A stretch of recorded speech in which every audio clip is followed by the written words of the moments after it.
Hello, welcome to sense of school of life sciences. ഇന്ന് നാം പ്രധാനമായി മനസ്സിലാക്കാൻ പോകുന്നത് സീലോം അഥവാ ബോഡി ക്യാവിറ്റിനെ കുറിച്ചാണ്. അതിനു മുമ്പായിട്ട് ജന്തുലോക വർഗീകരണത്തിന്റെ അടിസ്ഥാനം എന്താണെന്ന് നോക്കാം. അതായത് സസ്യലോകത്തെ അപേക്ഷിച്ച് ജന്തുലോകം വളരെ വൈവിധ്യത കാണിക്കുന്നുണ്ടെങ്കിലും താഴെ പറയുന്ന ചില അടിസ്ഥാനപരമായ പ്രത്യേക ലക്ഷണങ്ങളെ, അതായത് ഫണ്ടമെന്റൽ ഫീച്ചേഴ്സിനെ അടിസ്ഥാനമാക്കി ജന്തുലോകത്തെ വർഗീകരിക്കാവുന്നതാണ്. അപ്പോൾ ആ ഫണ്ടമെന്റൽ ഫീച്ചേഴ്സ് ഇതൊക്കെയാണ്: ഘടനയിലെ വിവിധ തലങ്ങൾ, ലെവൽസ് ഓഫ് ഓർഗനൈസേഷൻ; ശരീരത്തിന്റെ സമമിതി, അതായത് ബോഡി സിമെട്രി; ശരീരപാളികൾ അഥവാ ജേം ലെയറുകൾ, body layers germ layers; coelom അഥവാ ബോഡി ക്യാവിറ്റി; ദെൻ പ്രാഗ് കശേരു, അതായത് നോട്ടോകോം. ഇതെല്ലാം ഓരോന്നും നമുക്ക് വ്യക്തമായിട്ട് പഠിക്കേണ്ടതുണ്ട്. നമുക്ക് ഇന്ന് എടുക്കുന്ന പിന്നെ അതിനുശേഷം എന്താണ്, പോറിഫെറ മുതൽ കോർഡേറ്റ്സ് വരെയുള്ള ഫൈലം പഠിക്കണം. ഇതുപോലെ എല്ലാ പോർഷൻസും നമുക്ക് മലയാളത്തിൽ ഡീറ്റെയിൽ ആയിട്ട് പഠിക്കാനുണ്ടല്ലേ. അതുകൊണ്ട് നേരത്തെ തന്നെ പഠിച്ചു തുടങ്ങുക. കഴിഞ്ഞ HSA എക്സാമിനും സെൻസ് ഓഫ് സ്റ്റുഡൻസിന് ഉയർന്ന റാങ്കുകൾ ലഭിക്കേണ്ടായിട്ട് ഇവിടെ ഇത് ട്രിവാൻഡ്രം, കൊല്ലം ഫസ്റ്റ് റാങ്കാണ്. ബാക്കിയുള്ള എല്ലാ ജില്ലകളിലും, മിക്കവാറും എല്ലാ ജില്ലകളിലും കൂടുതൽ റാങ്കുകൾ ലഭിച്ചിരുന്നു. ഇതിൽ പലരും ലോങ് ടേം കോഴ്സിൽ തന്നെ ചേർന്ന് പഠിച്ചവരാണ്. അതുകൊണ്ട് നേരത്തെ ലോങ് ടേം കോഴ്സിൽ ചേർന്ന് പഠിക്കുന്നത് നല്ലതാണ്. ഓക്കെ, സീലോം അഥവാ ബോഡി ക്യാവിറ്റിയെ കുറിച്ച് പഠിക്കാം. ഒരു ബോഡി ക്യാവിറ്റി എന്ന് പറഞ്ഞാൽ എന്താണ് ശരിക്കും, അത് ആദ്യം മനസ്സിലാക്കാം. ഒരു ബോഡി ക്യാവിറ്റി എന്ന് പറഞ്ഞാൽ എന്താണ്? ഈ ഡയഗ്രം കണ്ടൊന്ന് മനസ്സിലാക്കാം. ഇത് ഏതാ ഒരു സീലോമേറ്റ്, ശരിക്കും ഒരു സീലോമേറ്റ്, ട്രൂ സീലോമേറ്റ്, ശരിക്കുമുള്ള ഒരു സീലോമേറ്റ്, അല്ലെങ്കിൽ ശരിക്കും ഉള്ള സീലോ എന്ന് പറയുന്നത്. ഏറ്റവും പുറമെ അതിൻ്റെ ബോഡി വാൾ, അത് എക്ടോടം കൊണ്ടുണ്ടായിരിക്കുന്ന ബോഡി വാൾ, അതായത് ശരീര ഭിത്തി കൊണ്ട് ഇത് ഗട്ട് അഥവാ അന്നപഥത്തിനും ഇപ്പോൾ ഇതാണ് ഇന്നർ വാൾ, ഇടയ്ക്ക് കാണുന്ന ഈ സ്പേസ് ആണ് അല്ലെ ബോഡി ക്യാവിറ്റി. അതിന്റെ പ്രത്യേകതകളെല്ലാം ഞാൻ പറഞ്ഞുതരാം. ലൈനിങ്ങിന്റെ കാര്യമാണ് ആദ്യം ബോഡി ക്യാവിറ്റി. അപ്പൊ ഈ ബോഡി ക്യാവിറ്റിയുടെ സ്വഭാവത്തെ അനുസരിച്ച് 3 തരം അനിമൽസ് ഉണ്ട്. ഈ ബോഡി ക്യാവിറ്റി ഇതാണ്.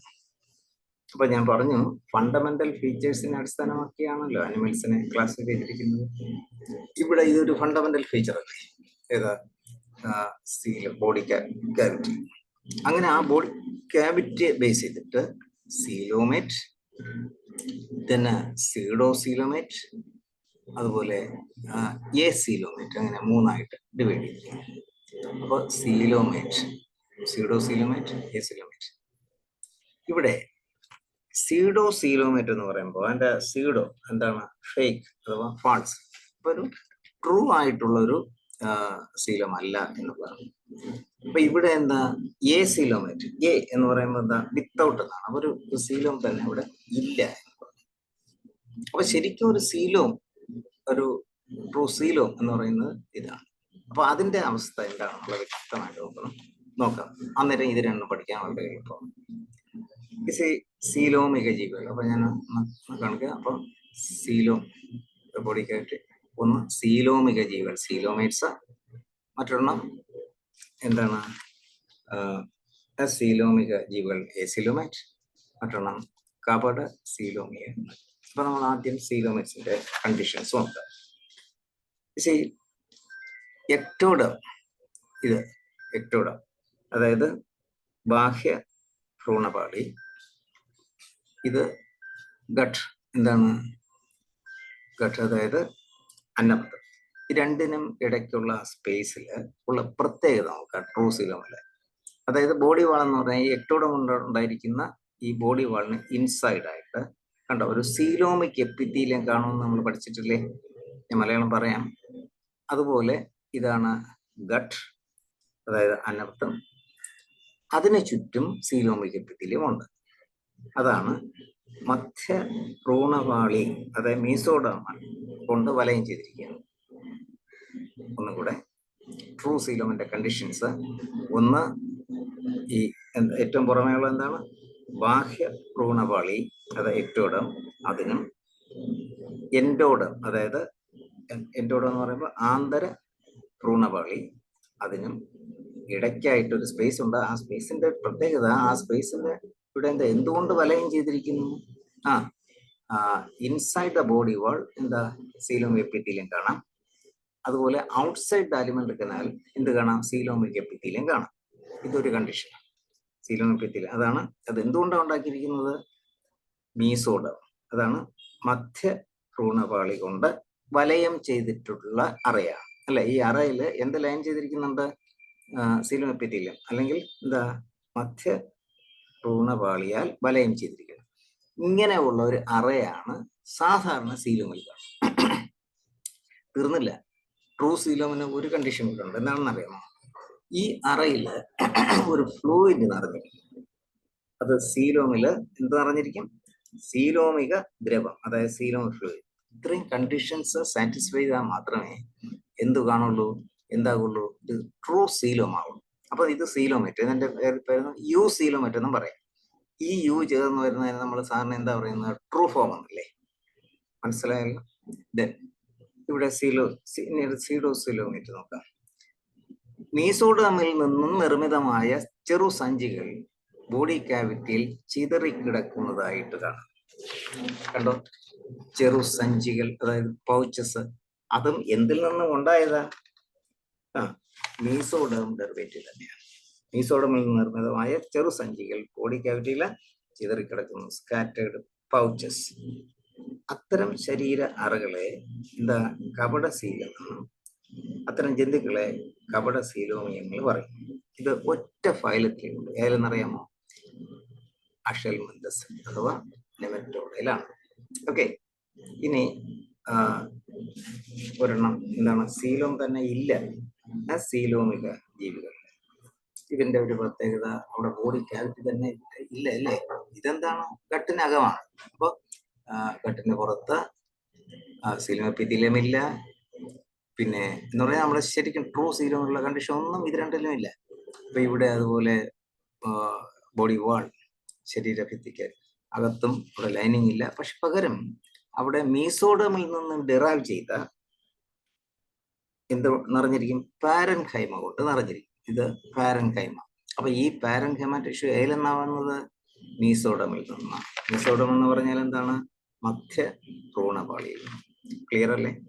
അപ്പൊ ഇത് കാണുന്നത് ഒറ്റ ഫൈലത്തിലേ ഉള്ളൂ. ഈ ഫൈലങ്ങൾ എല്ലാം ഏത് ഫൈലത്തിനുള്ളാലും വെരി ഇമ്പോർട്ടൻ്റ് ആണ്. ഇതെല്ലാം ക്വസ്റ്റ്യൻസ് നമുക്ക് തരുമ്പോൾ മനസ്സിലാകും. ഇതെല്ലാം നമ്മുടെ ഇൻസ്റ്റന്റ് നോട്ട്സിൽ ഇതെല്ലാം ക്ലിയർ ആയിട്ട് കൊടുത്തിട്ടുണ്ട്. അത് ഏത് ഫൈലം എന്ന് ചോദിക്കുമ്പോൾ അങ്ങനെയുള്ള ക്വസ്റ്റ്യൻ മിക്കവാറും നമുക്ക് ഇവിടെ എഴുതാൻ പറ്റും, ഇത് കേൾക്കുമ്പോൾ തന്നെ. പക്ഷേ നമ്മൾ ഫൈലം വൈസായിട്ട് പഠിക്കുമ്പോൾ അതിലുള്ള എക്സാമ്പിൾ വെച്ച് ചോദിക്കും. അപ്പൊ എന്ത് ചെയ്യണം? ആ ഫൈലം നമ്മൾ പഠിക്കുമ്പോൾ എക്സാമ്പിൾസ് ക്ലിയർ ആയിട്ട് മനസ്സിലാക്കണം. ഓക്കെ, അതിൻ്റെ എല്ലാം ആവശ്യമുള്ള ക്വസ്റ്റ്യൻസ് എല്ലാം നമ്മൾ പ്രാക്ടീസ് ടെസ്റ്റിലെല്ലാം തന്നിട്ട് അതുകൂടെ ചെയ്യുമ്പോൾ നമുക്ക് മനസ്സിലാകും. ഇനി അടുത്ത് പറയാൻ പോകുന്നത് വളരെ പ്രധാനപ്പെട്ട മറ്റൊരു കാര്യമാണ്. അതായത് ഈ സീലോ അത് ഡിറൈവ് ചെയ്തതിനെ ബേസ് ചെയ്തിട്ട് അത് ഉണ്ടാകുന്ന എങ്ങനെയാണ്? ട്രൂ സീലോ. ഇപ്പോൾ ഈ ഉള്ള സീലോമിൽ വെച്ച് ട്രൂ സീലോം യു സീലോമായിട്ടാണ് മെയിനായിട്ട് നമുക്ക് മനസ്സിലാക്കേണ്ടത്. അത് എങ്ങനെയാണ് ഒറിജിൻ ചെയ്ത് വരുന്നത്? എംബ്രിയോളജിക്കലി അതെങ്ങനെയാണ് ഒറിജിൻ ചെയ്ത് വരുന്നത്? അതിനെ ബേസ് ചെയ്തിട്ട് ട്രൂ സീലോമിനെ അല്ലെങ്കിൽ സീലോമേറ്റിനെ രണ്ടായിട്ട് ഡിവൈഡ് ചെയ്യും. അപ്പോൾ ഇവിടെ ഈ സീലോമേറ്റിനെ രണ്ടായിട്ട് നമുക്ക് ഡിവൈഡ് ചെയ്യും. എന്തെല്ലാം? ഒന്ന് ഷൈസോ സീലോമേറ്റ്സ് എന്നും എൻഡറോ സീലോമേറ്റ്സ്. എന്തെല്ലാം? Excuse me, schizocoelomates and enterocoelomates. ഇത് ഷൈസോ സീലോമേറ്റ്സ് ആണ്, ഇത് എൻഡറോ സീലോമേറ്റ്സ് ആണ്. അപ്പൊ സീലോം രൂപപ്പെടുന്നതിനെ അടിസ്ഥാനമാക്കി സീലോമേറ്റ്സിനെ ഷൈസോ സീലോമേറ്റ്സ് എന്നും എൻഡറോ സീലോമേറ്റ്സ് എന്നും രണ്ടായി വിഭജിക്കാം. ഷൈസോ സീലോമേറ്റുകളുടെ പ്രത്യേകത, നിങ്ങൾക്ക് അത് വേറെ ഒന്നും ഞാൻ കൂടുതൽ കാര്യങ്ങൾ പറയുന്നില്ല, നമ്മുടെ HSL ലെവലിൽ ചോദിക്കാൻ സാധ്യതയുള്ള പോയിന്റ് മാത്രം. അതായത് ഷൈസോ സീലോമേറ്റ്സ് എന്ന് പറഞ്ഞു കഴിഞ്ഞാൽ മീസോഡേമില് എന്തുണ്ടാകും?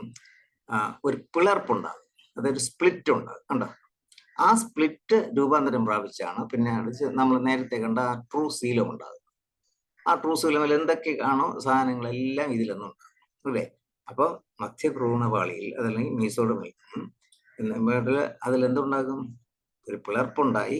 ആ പിളർപ്പ് അത് വികസിച്ച് സീലോമായിട്ട് രൂപാന്തരപ്പെടും. ഇത് എത്തരം ഓർഗാനിസത്തിലാണ്? Very important example, Annelida, Arthropoda, Mollusca.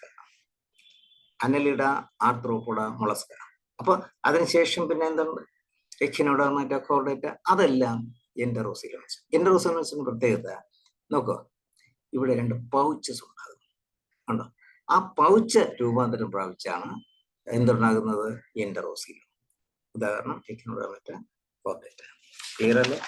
ഇനി നമുക്ക് ഒരു കാര്യം കൂടെ മനസ്സിലാക്കാം.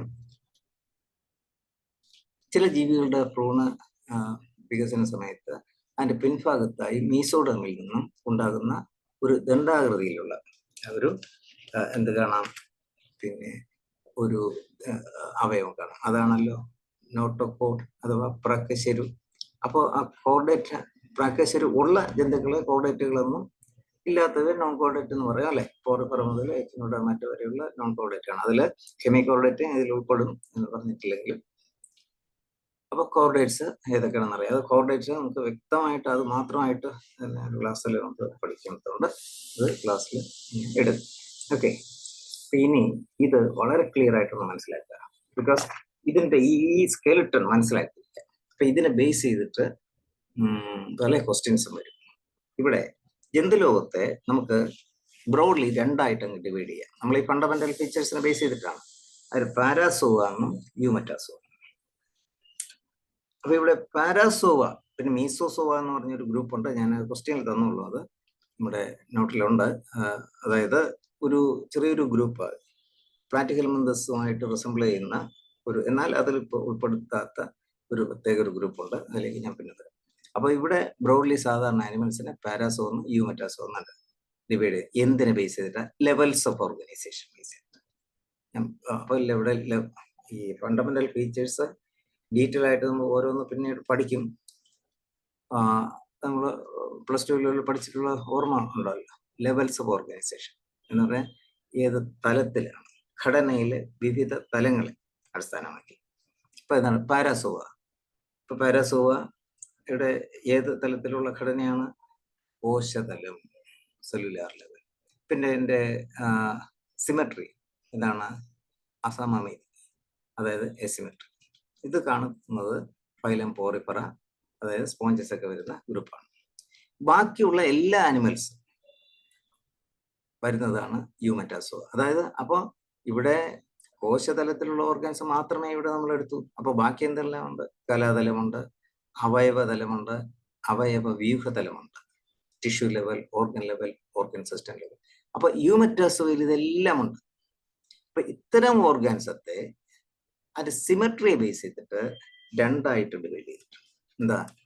വ്യാസാർത്ഥ സമമിതിയുള്ളവയെന്നും ദ്വിപാർശ്വ സമമിതിയുള്ളതെന്നും. അതായത് റേഡിയലി സിമെട്രിക്കൽ ഓർഗാനിസമിന്റെ ബൈലാറ്ററലി സിമെട്രിക്കൽ ഓർഗാനിസം. ഓർക്കുക, വ്യാസാർത്ഥ സമമിതിയുള്ള ഓർഗാനിസം എല്ലാം ഡിപ്ലോപ്ലാസ്റ്റിക് ആയിരിക്കും. എന്നാൽ ദ്വിപാർശ്വ സമമിതി അഥവാ ബൈലാറ്ററൽ സിമെട്രിക്കൽ ഓർഗാനിസം എല്ലാം ത്രിപ്ലാസ്റ്റിക് ആയിരിക്കും. ഓക്കെ, അതുപോലെ നമ്മുടെ മുമ്പത്തെ സിലബസിനെ ബേസ് ചെയ്താണല്ലോ നമ്മളിപ്പോൾ എടുക്കുന്നത്. അതിൽ ടീനോഫോർ തന്നിട്ടില്ല, എന്നാൽ അത് വിട്ടുപോയതാണ്. തീർച്ചയായിട്ടും ടീനോഫോറയും ചോദിക്കും. ചെറിയൊരു ഫൈലമാണെങ്കിലും അതിൽ നിന്ന് ധാരാളം കാര്യങ്ങൾ നമുക്ക് ഓൺവേഡ് ചോദിക്കാനുണ്ട്, പ്രശ്നമുണ്ട്. എടുക്കുമ്പോൾ പറയാം. അപ്പോൾ ഇനി ദ്വിപാർശ്വ സമമിതിയുള്ള ഓർഗാനിസത്തെ ബോഡി കാവിറ്റിയെ ബേസ് ചെയ്തിട്ട് കണ്ടോ, മറ്റൊരു ഫീച്ചർ, ഫണ്ടമെന്റൽ ഫീച്ചറിനെ ബേസ് ചെയ്തിട്ട് 3 ആയിട്ട് ഡിവൈഡ് ചെയ്യുന്നത്. എന്തെല്ലാം? അസീലോമിയങ്ങൾ, കപട സീലോമിയങ്ങൾ, സീലോമിയങ്ങൾ. അത് സീലോമിയൻസ്. അപ്പോൾ ഇവിടെ പ്രോസീലോമിയൻസിന്റെ കാര്യം ഏതാണെന്ന് നമുക്കറിയാം. ഇവിടെ നിന്ന് തുടങ്ങാം. അസീലോമിയങ്ങൾ, അതിന് ഉദാഹരണം പ്ലാറ്റിഹെൽമിന്തസ്. കപട സീലോമിയങ്ങൾ ഒറ്റ ഫൈലമേ ഉള്ളതുപോലെ എന്താണ്? അഷൽമിന്തസ് അഥവാ നെമറ്റോഡ. സീലോമൈറ്റ്സ് ഏതായിട്ടായിരിക്കും? അഷൽമിന്തസ് കഴിഞ്ഞിട്ട് ഏതൊക്കെയാ? Annelida, Arthropoda, Mollusca, Echinodermata, Hemichordata. Clear അല്ലേ? അപ്പൊ ഇവിടെ ഏതാണ് എസിലോമൈറ്റ് അല്ലെങ്കിൽ സ്യൂഡോസോലോമൈറ്റ്? താഴെ പറയുന്നതിൽ ഏതാണ്? ഇങ്ങനെയൊക്കെ കണ്ടീഷൻസ് ചോദിച്ചാൽ നമുക്ക് തീർച്ചയായിട്ടും പറയാം. ഞാൻ നേരത്തെ സൂചിപ്പിച്ചു, ഇതിലുള്ള ഏതെങ്കിലും എക്സാമ്പിൾ തന്നിട്ടായിരിക്കും ഇതിന്റെ എന്തൊക്കെയാണെന്നൊക്കെ ചോദിക്കുന്നത്. അതെല്ലാം എക്സാമ്പിൾ സ്റ്റഡിയുടെ പ്രാധാന്യമാണ്. അത് ഞാൻ ക്ലാസ്സുകളിൽ പറയും. ഓക്കെ, ദെൻ ഇനി നമുക്ക് ചില ക്വസ്റ്റ്യൻസ് ചെയ്യാം. അപ്പൊ ഞാൻ മറ്റൊരു കാര്യം കൂടെ ശ്രദ്ധിക്കുക. ഇവിടെ ദ്വിപാർശ്വ സമമിതിയിലാണല്ലോ ഇതെല്ലാം കൊടുത്തിരിക്കുന്നത്. ഈ പ്രാക്ടിക്കൽ മെന്തസ് ആണെങ്കിലും അഷൽ മെന്തസ് ആണെങ്കിലും ഇതെല്ലാം അനൽഡ ഇവിടെ മുതൽ കോർഡേറ്റ. പക്ഷെ ഒരു കാര്യം ഓർക്കുക, ഇവിടെ എക്കിനോഡർമെറ്റ അതൊരു എക്സെപ്ഷൻ ആണ്. ഏത് രീതിയിൽ എക്സെപ്ഷൻ? അത് സിമെട്രി. അതിന്റെ ലാർവൽ ഫോംസ് ആണ്. അത് ബൈലാറ്ററൽ സിമെട്രി, അത് അഡൽട്ട് റേഡിയൽ സിമെട്രി ആണ്. മിക്കവാറും എക്സാമിന് എക്കിനോഡർമെറ്റ ഇതിന്റെ സിമെട്രി ചോദിക്കുന്നതാണ്, പലരും തെറ്റി. അപ്പോൾ ആ സിമെട്രി ആക്ച്വലി ഇത് എക്കിനോഡർമെറ്റയുടെ എക്സെപ്ഷൻ ആണ്, അഡൽട്ട് റേഡിയൽ സിമെട്രി ആണ്. ഓക്കെ, അത് എക്കിനോഡർമെറ്റ എടുക്കുമ്പോൾ എടുത്ത് നമ്മൾ പറയും. ഈ ക്വസ്റ്റ്യൻസ് വിഖണ്ഡനം ചെയ്യാത്ത ശരീരം, അത് അൺസെഗ്മെന്റഡ് ബോഡി, സീലോമിക ശരീര അറയോട് കൂടിയവ, വ്യാസാർത്ഥ സമമിതി എന്നീ ശരീര ലക്ഷണങ്ങളുള്ള ജീവികൾ ഏത് ഫൈലത്തിലാണ് ഉൾപ്പെടുന്നത്?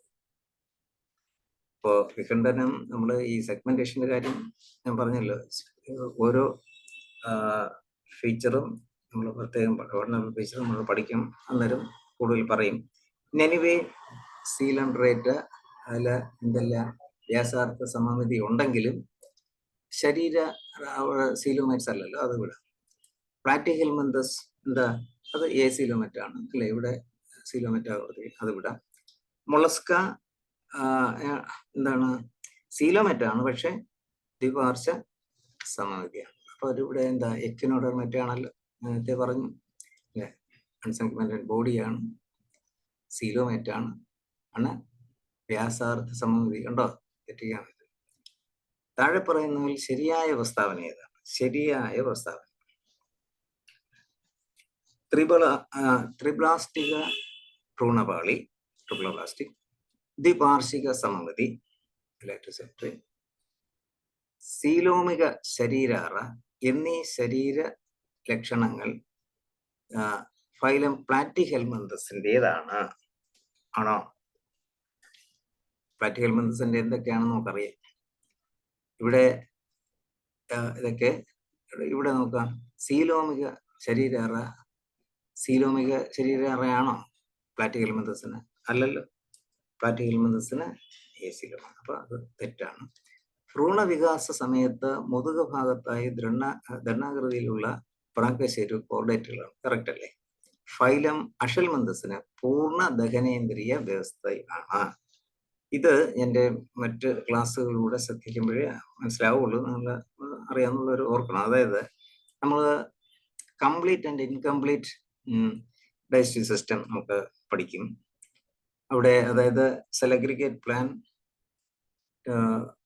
Blind sac pattern, 2 within the 2 body plan, അതുമായിട്ട് പറഞ്ഞതിന് ശേഷം ഈ ദഹനേന്ദ്രിയ വ്യവസ്ഥയുടെ കാര്യം പറയും. തൽക്കാലം മനസ്സിലാകാത്ത നമുക്കൊന്ന് മനസ്സിലാക്കാം. ഇവിടെ അഷൽമന്തസ് മുതലുള്ള ഓർഗാൻസത്തിന് എന്തുണ്ട്? ശരിക്കും മൗത്തും ഏനസും ഉണ്ട്.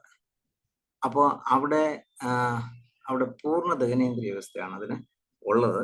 കൂടുതൽ കാര്യങ്ങൾ അവിടെ പറയാം. അപ്പോൾ 2 and 3 ആണ്. ആൻസർ സി ആണ്. Okay, then phylum Echinodermata, phylum Chordata ഇവയ്ക്ക് സാമ്യമുള്ള പ്രത്യേക ലക്ഷണം ഏതാണ്? ഇവിടെ ഈ കാര്യവും ഞാൻ ക്ലാസ്സിൽ പറയാത്താണ്. നമുക്ക് പ്രോട്ടോസ്റ്റോംസ് ആൻഡ് ഡ്യൂട്രോസോംസ് എന്ന് പറഞ്ഞിട്ട് ഒരു പ്രത്യേക ഒരു ഡിവിഷൻ ഉണ്ട്. നമ്മൾ ഷൈസോസീലോം എൻഡോസീലോം എന്ന് പറഞ്ഞ പോലെ വെരി ഇമ്പോർട്ടൻ്റ് ആണ്. ക്ലാസ് എടുക്കുമ്പോൾ ഞാൻ പറയാൻ അവിടെ. അപ്പൊ ഇവിടെ ശരിക്കും പറഞ്ഞു കഴിഞ്ഞാൽ സമമിതി അത് ശരിയാണോ? എക്കിനോഡർമെറ്റ എന്താണ്? ശരിക്കും ഒരു എക്സെപ്ഷൻ ആണ് പറഞ്ഞല്ലോ, റേഡിയൽ സിമെട്രി. ഫൈലം കോർഡേറ്റ ശരിക്ക് അങ്ങനെ അല്ലല്ലോ. അല്ല, ഇതിലാണെങ്കിൽ അതല്ല, ശരിയാവില്ല. പ്രോട്ടോസ്റ്റോം അല്ല, അത് എടുക്കുമ്പോൾ ഞാൻ മനസ്സിലാക്കാം. അതായത് ഡ്യൂട്രോസ്റ്റോം ആണ്. അത് കാരണം എന്ന് പറഞ്ഞാൽ എക്കിനോഡർമെറ്റും കോർഡേറ്റയും അത് ഡ്യൂട്രോസ്റ്റോം ആണ്. അപ്പോൾ സമുദ്രജീവികളല്ല വരുമോ? എക്കിനോഡർമെറ്റ നമുക്കറിയാം, അതിൻ്റെ മെറൈൻ ഓർഗാനിസം ആണ്. ഇവിടെ കോർഡേറ്റൽ അല്ലാത്തത് കൊണ്ടല്ലോ അല്ലേ? അപ്പോൾ ഇതാണ്. അപ്പോൾ ധാരാളം ക്വസ്റ്റ്യൻസ് നമുക്ക് പ്രാക്ടീസ് ടെസ്റ്റിൽ പിന്നെ ചെയ്യാം. Okay, if you like this video please like, subscribe, share. Thank you.